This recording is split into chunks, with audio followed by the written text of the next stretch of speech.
ما إن انتهت من إلقاء كلمة ملهمة في الحفل الختامي لمنتدى الشباب العالمي في القاهرة، أشغلت وسائل الإعلام والتواصل الاجتماعي بأدائها الآسر وكلمتها القوية، وتساءل الناس عن من هي مقدمة الحفل. Make a lot of sense to the 7-year-old version of me. But what I was very concerned about as a kid was how the power center of the earth had moved away from me and toward him, as everyone focused their attention on him. He looked at me and he said, "Young lady, what would you like to be when you grow up?"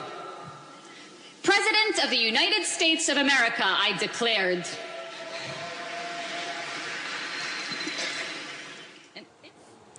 طبعا معنا عبر سكايب الناشطة في مجالات التعليم والشباب والمرأة الأستاذة سارة أبو شعر. في البداية أستاذة سارة دعيني أسألك عن انطباعك حول منتدى الشباب العالمي، خاصة أن ذلك كان وسط حضور من الكثير من القياديين والمسؤولين، وأيضا ما هي الرسالة التي قمت بتوجيهها إليهم؟ أهلا فيك، وبداية أحب أشكرك على الاستضافة. ردا على سؤالك، من كم سنة حست على الفرصة أني ألقي كلمة الخريجين في جامعة هارفارد، وسميت رسالتي ربيع هارفارد، وناديت من خلالها بثورة عقول وليس ثورة حروب وسلاح. وكررت ندائي هذا في مؤتمر الشباب العالمي، حيث كانت رسالتي للرؤساء والقياديين أن نركز على التعليم وعلى تثقيف الشعوب. فبينما يجذب انتباهنا وتركيزنا أسعار النفط والحروب، نغفل عما هو الأهم والأجدر في تحديد ثروة وسلام دولنا. شبابنا ممكن أنهم يشكلوا ثروة هائلة أهم من النفط والغاز ولا نهاية لها إذا استثمرنا المبالغ الهائلة اللي نهدرها اليوم في الحروب والأسلحة في تعليم شبابنا. وأنا لا أتحدث عن أي تعليم، لكن التعليم المميز، فهذا أهم تحصين لبلادنا من الإرهاب والحروب.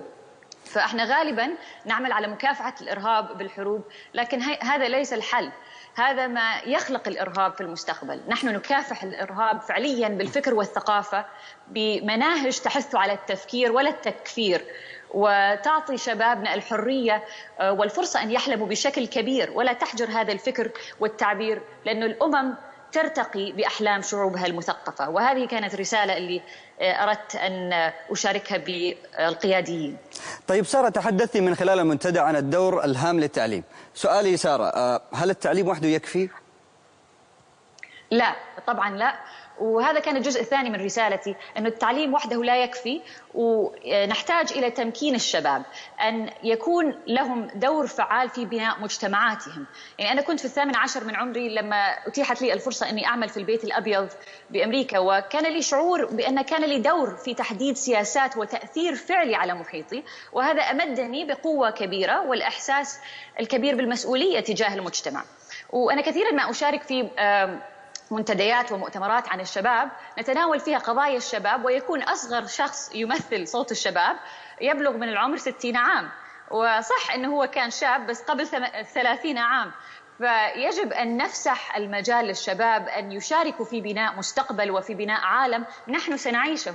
يعني احنا دائما كمجتمع ننظر للشباب وكأنهم هم المشكلة، لكن ممكن أن يكونوا هم جزء كبير من الحلول إذا شاركناهم. يعني أنت يا سارة، أنت يا سارة يعني مع إتاحة الفرص للشباب، يعني بكل إمكانياتهم، يعني ليحلوا محل الأجيال السابقة، أو ماذا؟ لو توضحي لي أكثر. لا، أن يشاركوهم في الحلول، لأنه إذا الشاب كان له الإحساس أنه هو يعمل في بناء شيء، فلا يعقل أن يفكر في تدميره، في تدمير ما يبنيه. فأنا لا أتكلم عن يعني أنه جيل يأخذ مكان جيل آخر، لا، وإنما يتشاركون في عمل البناء.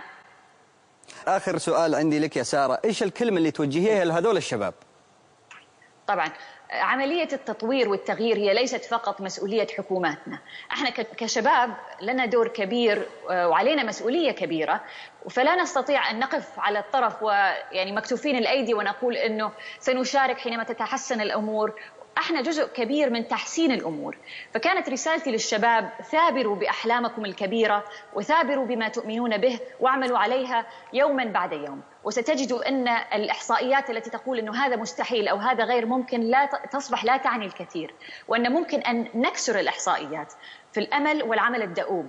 يعني لا تيأسوا وتنظروا للفشل وكأنه شيء نهائي، وإنما كالدافع الذي يدفعنا للمحاولة مرة أخرى. أنا لا أؤمن بالمستحيل، أنا أؤمن أنه بإمكاننا كسر المستحيل، فتجربتي أعطتني أسباب كثيرة أن أؤمن بالأحلام الكبيرة والسعي الكبير من أجلها بعزيمة وأصرار. كان معنا عبر سكايب الناشطة في مجال التعليم والشباب والمرأة الأستاذة سارة أبو شعر، شكرا لك.